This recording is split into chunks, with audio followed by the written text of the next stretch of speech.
Good morning, everyone. What is this now? Let's see. Hey, Gus. He says, I want to go out too.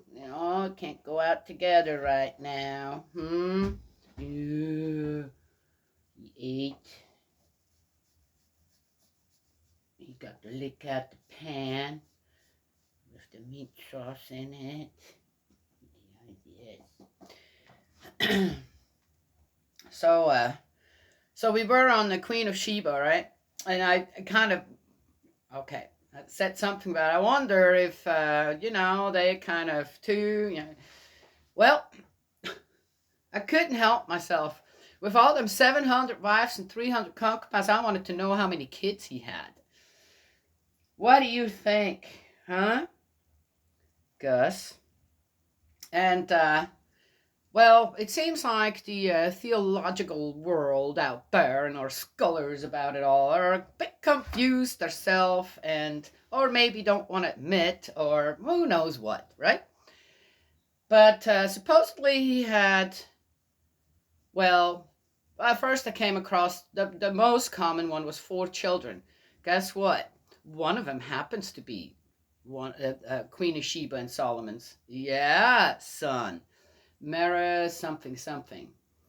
And and it was him, Solomon, who got her drunk. Ah, okay. It was him, not her. And she got pregnant and went back home, had a baby. Alrighty. Which then also kind of confusing. It said that son became the ruler of all after Solomon passed away. That's a little confusing. And then established the Ethiopian Empire or something. Okay, whatever. Then there's 3 other ones. I think 2 more were sons and one was a girl. I think.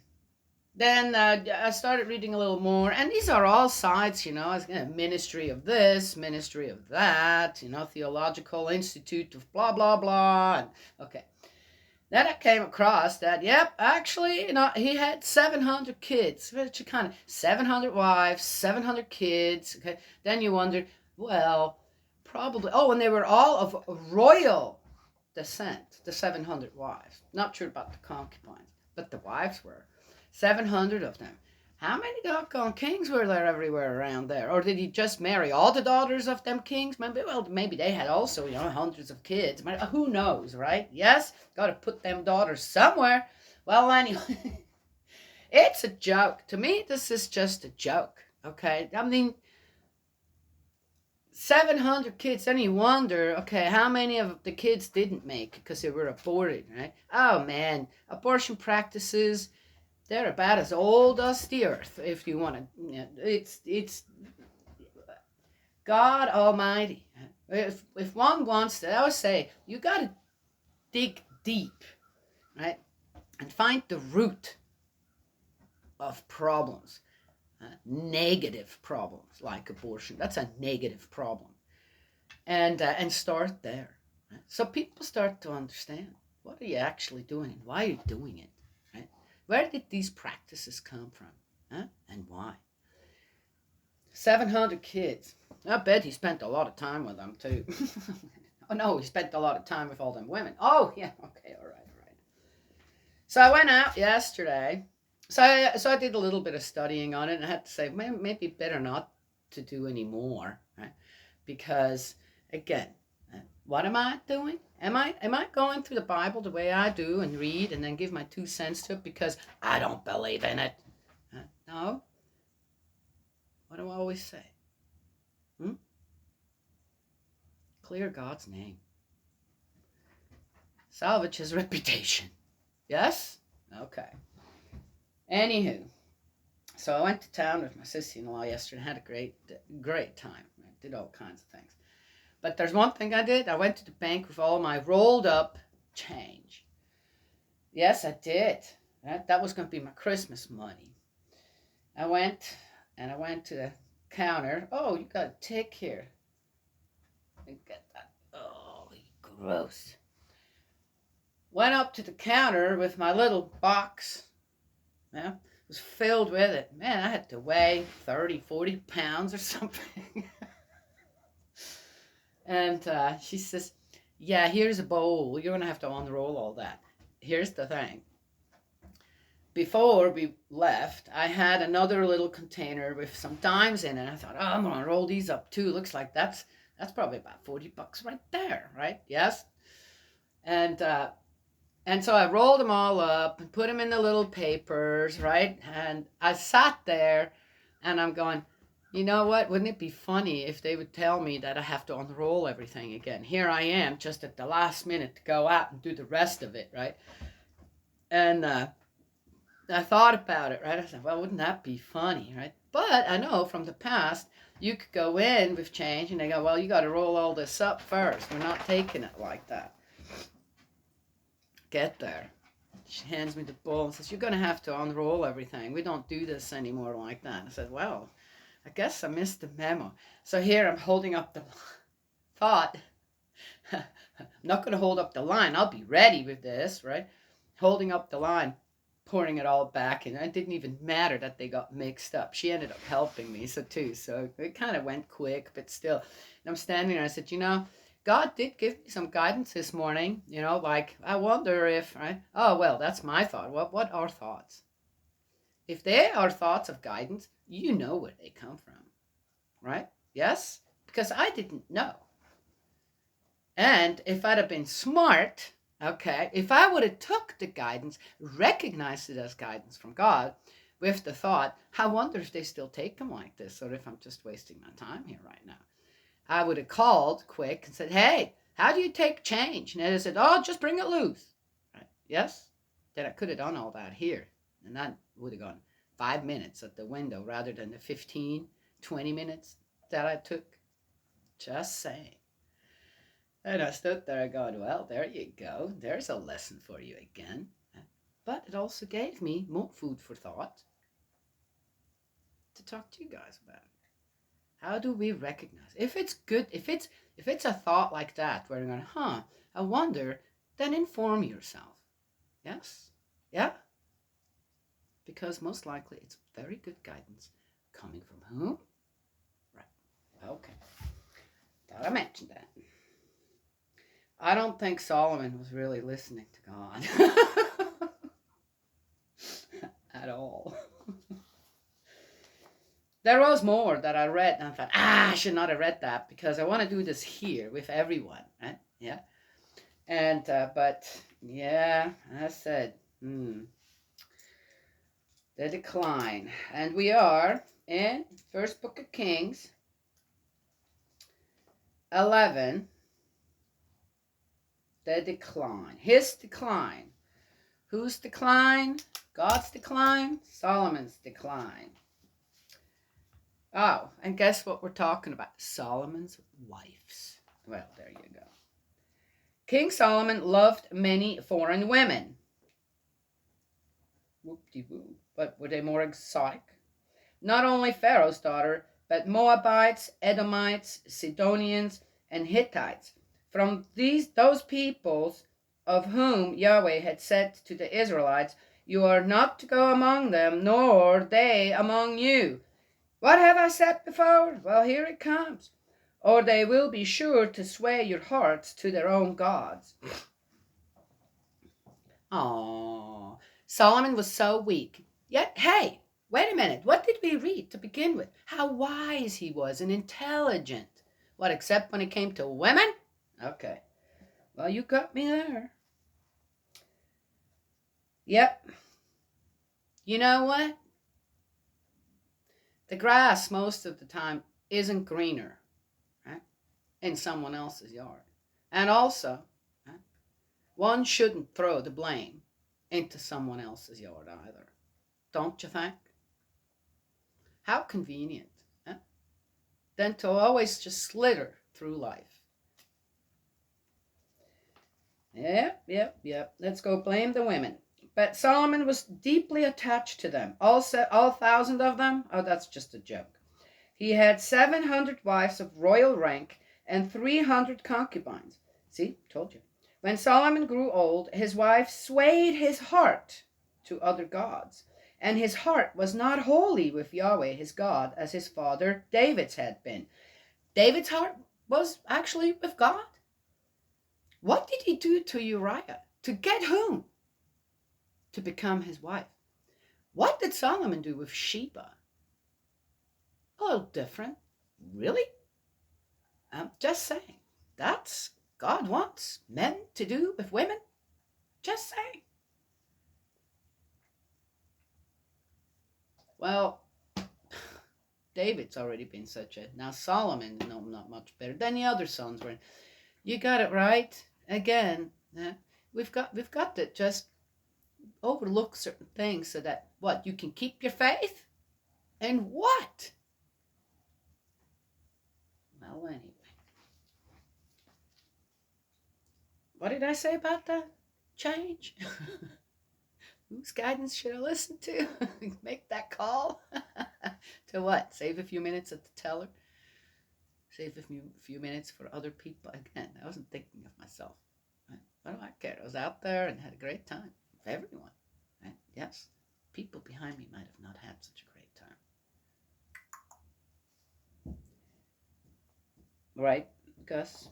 Gus is... that tail. Ping, ping, ping. Solomon became a follower of Astarte, the goddess of the Sidonians. Oh, wow. And of Milcom, the Ammonite abomination. He did what was displeasing to Yahweh and was not a wholehearted follower of Yahweh, as his father David had been. Then it was that Solomon built a high place for Shamash, the abomination of Moab, on the mountain to the east of Jerusalem, and to Milcom, the abomination of the Ammonites. He did the same for all his foreign wives, who offered incense and sacrifice to their gods. What did I say about the temple? Why did he really build that temple? So then he could build an even bigger palace for himself, right? Tell me that's not true. Here he goes and builds more little temples or this or that, or I don't know what, shrines. Just saying. Yahweh was angry with Solomon because his heart had turned away from Yahweh, God of Israel. Most likely he was just really sorrowful and sad. That's how I know God. God doesn't really get angry. Frustrated, maybe. God of Israel, who had twice appeared to him and had forbidden him to follow other gods. Okay. God had to appear to Solomon to tell him that? Or is that, again, who made that up? Because what are the first 2 commandments? And these 10 commandments have been with the Israelites for how long now? And supposedly Solomon built the temple where there was the Ark of the Covenant. And what was in it? The 2 tablets with the 10 commandments on it. And what did Solomon say? We're going to follow all that. God did not need to appear to Solomon at all. Solomon should already, according to what he said himself, know very well what he should be doing and what he should not be doing. But what did Solomon also do? Oh, he held God to all of God's promises. Yeah, see? Sorry, Solomon. It needs to be said. I know you're grateful. But he did not carry out Yahweh's order. Yahweh therefore said to Solomon, oh, how? A 3rd time?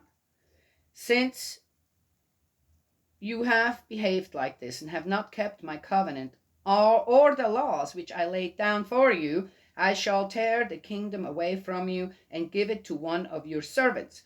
For your father David's sake, however, I shall not do this during your lifetime, but shall tear it out of your son's hands. Wouldn't it be better to just give Solomon the spanking while he was still alive? No. Again, this isn't God talking here, people, okay? I mean, come on now. It's a story. Tell your children. No, don't. Even so, I shall not tear the whole kingdom from him, for the sake of my servant David, and for the sake of Jerusalem which I have chosen. I shall leave your son one tribe. Which one? He had 700 kids, sons and daughters. Okay. Solomon's foreign enemies. Oh, I thought there weren't any enemies anymore. Yahweh raised an enemy against Solomon. Oh, Hadad the Edomite, of the kingly stock of Edom. After David had crushed Edom, Joab, the army commander, had gone to bury the dead and had slaughtered the entire male population of Edom. Joab stayed there with all Israel for 6 months until he had exterminated the entire male population of Edom. Wow. What an accomplishment. But Hadad, with a number of Edomites in his father's service, had fled to Egypt. Hadad had been only a boy at the time. They set out from Midian, and on reaching Paran, took a number of men from Paran with them and went on to Egypt. To Pharaoh, the king of Egypt, who provided him with a house, undertook to maintain him, and assigned him an estate. Ooh, but the Pharaoh of Egypt also married, sold, traded his daughter to Solomon. Interesting. Hadad became a great favorite of Pharaoh. Oh, on top of that, who gave him his own wife's sister in marriage, the sister of the great lady Taphenes. The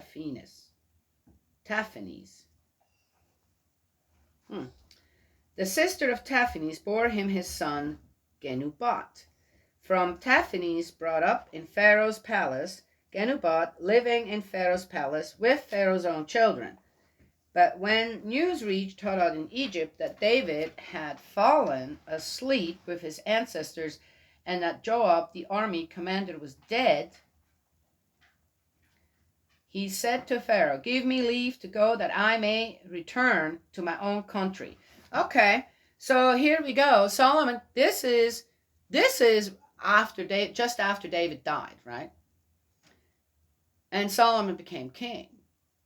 Now, according to Solomon, and according to the scholars with the Bible here, Solomon, during Solomon's reign, he was so favored by God, and he so followed God, that there were no more enemies of the Israelites. Here is one that never went away. God's promises where now? Or could God not? As I said, what's possible for God to do and what's not possible? What did I say about the change? If I'd have listened, right, I've got to do my part when I get the guidance. Yes? And it's a simple little thing, right? Kind of silly, but yet it's a good example in my opinion. Just saying. What are we being told here about how prosperous Israel was? How peaceful it was in Israel? Sounds like, to me, underneath, there's a whole lot of ugly stuff brewing. That's a false peace, people. Very false. Yes? Now let's say, how were the Israelites really doing, the commoners, during Solomon's reign? How much of all the resources, the money, I don't know what, went into Solomon's what? Lifestyle. All right. Okay. What do you lack here with me, Pharaoh said, for you to want to go back to your country? Nothing, he replied, but please let me go. Hence the harm which Hadad caused, he loathed Israel and ruled Edom. God raised a second enemy against Solomon, Rezon, son of Eliada. Where is the blame thrown here about all this? God did this? God? I'm going to give it to the Israelites. Who suffered really the most under these enemies? Again, Solomon? Guys? Who would? If there's war again. The Israelites, all of them, the commoners, everyone, so bad? I don't know. Nobody will tell me. Nobody wants to tell me. I guess I have to read up on it myself. There comes a second army. He had fled from his master Hadadezer, king of Sobah. Whoa, I remember Hadadezer. A number of men having rallied to him, he became leader of a marauding band, which was then massacred by David. Rezon captured Damascus and settled there and became king of Damascus. He was hostile to Israel as long as Solomon lived. Really? Oh, there's another one. Okay, just saying. The revolt of Jeroboam. Jeroboam was the son of Nebat, an Ephraimite from Zeradah. The name of his mother, a widow, was Seruah. He was in Solomon's service, but revolted against the king. This is the account of his revolt. So somebody was actually there trying to tell him, man, you're doing this all wrong. Solomon was building the Milo and closing the breach in the city of David, his father. Now this Jeroboam was a man of great energy.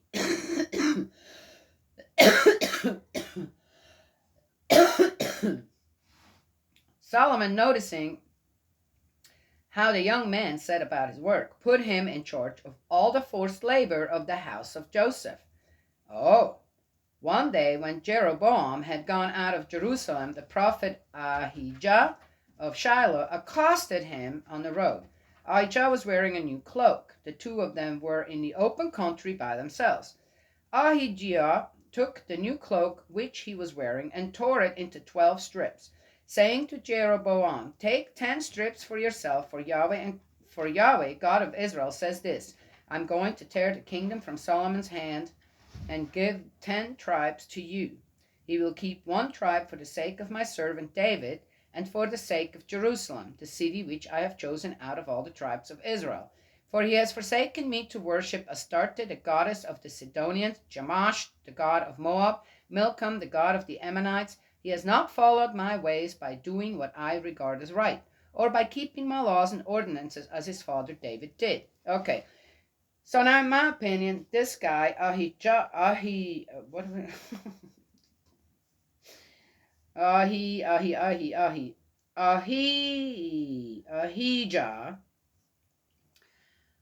kind of was more like, what? Nostradamus? Looking at what's going on. Again, so this is a guy now who's up there with the people, sees what's going on, and goes, yeah, that won't last.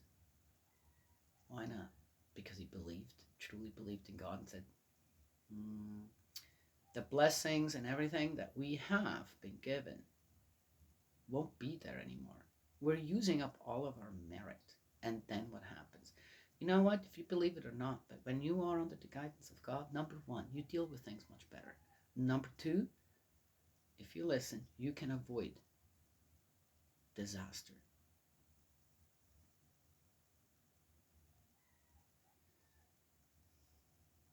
And when you start to recognize all the blessings around you, well, guess what? Okay, just saying, right? This guy here seems to go, yeah, this is going in the wrong direction. So he looks at everything, pulls it all together, and goes, bad combination. And he may have had a connection to spirit world and God, who did what? Say, you might just need to go out there and save all them people, or at least be the beginning of it. Who knows? Don't know. Sounds like it to me. But it is not from his hands that I will take the kingdom, since I have made him a prince for as long as he lives, for the sake of my servant David, who kept my commandments and laws. Why do they keep saying that? That's not true. David didn't do that neither. But he did better. Okay, all right, forget it. I shall, however, take the kingdom from the hand of his son, and I shall give it to you, that is, the 10 tribes. I shall give 1 tribe to his son, so that my servant David may always have a lamp in my presence in Jerusalem, the city which I have chosen as a dwelling place for my name. This would explain Right? I'm assuming that the tribe that then still stayed in Solomon's family was who? Judah, the tribe of Judah. Oh, and yet they're still the most prevalent one today, from what I've been told. Where the word Jew comes from, right? Okay, all right. Interesting, interesting. You nonetheless I shall appoint to rule over as much as you wish, and you will be king of Israel. If you listen to all my orders and follow my ways, by doing what I regard as right, and by keeping my laws and commandments as my servant David did, then I shall be with you and shall build you as enduring a dynasty as the one I built for David. Wait a minute, but David's was all in a mess. Solomon was the one who brought all the peace, supposedly. Now God here supposedly is promising again to someone else. Hey, this doesn't make sense, you people. Somebody's not telling the truth here. I shall give Israel to you, and I shall humble the descendants of David, but not forever. Solomon tried to kill... Oh, well, here we go. Solomon tried to kill Jeroboam, but he made off and fled to Egypt, to Shishak, king of Egypt, and he remained in Egypt until Solomon's death. There wasn't just a pharaoh, there was a king there too, or was that the... Okay. What a mess. The end of the reign of Solomon. The rest of the history of Solomon, his entire career, his wisdom, is this not recorded in the book of the Annals of Solomon. Solomon's reign in Jerusalem over all Israel lasted 40 years. When Solomon fell asleep with his ancestors, he was buried in the city of David, his father. His son, Rehoboam, succeeded him.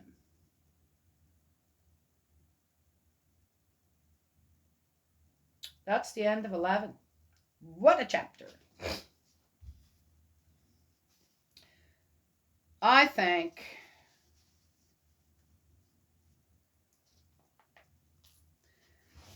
that in order to be able to teach the people properly. Oh, about what? About what?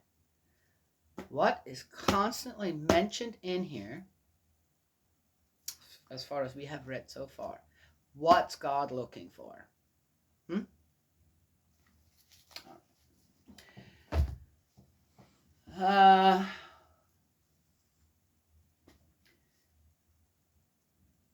The one thing I have to remind myself to look for the Word of God. It is in there. As I said, it's a maze. And what's the straight? And what comes up continuously? Obey God. Obey the 10 Commandments. Obey heaven's laws. What are they? I could tell people again and again and again. You have to figure that out on your own. It's not that hard. Huh? Can't be interesting if people, if all these theologians out there, and I don't know what, priests and people who study the Bible, would all get together and say,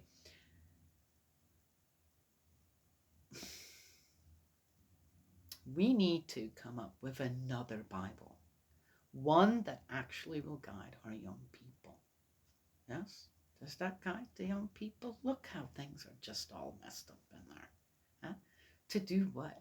Oh, to make that person look good for a while, then not. Then let make that person look good for a while, then not. Then go back to the person that was good for a while, then not. You see how this is all mixed up? How does that make sense? How is that supposed to make sense to our next generations? Huh? And they are. It's, look what is all out there. Yes? Well, one thing I can say about it all, right, in a way, stick with Jesus. I'm just saying.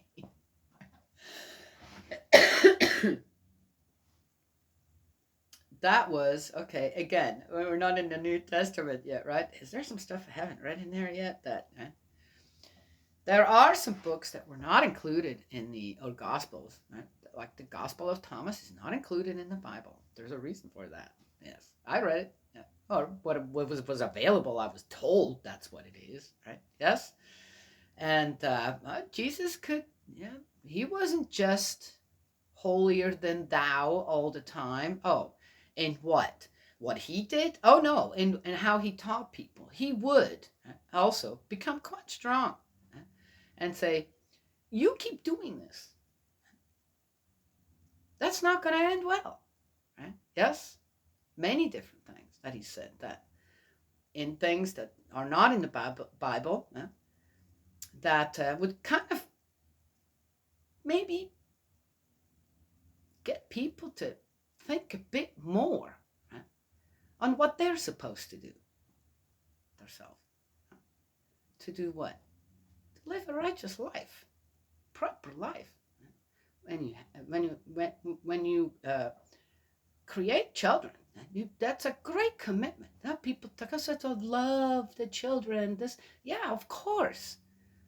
For a person, a normal person, that's should be given.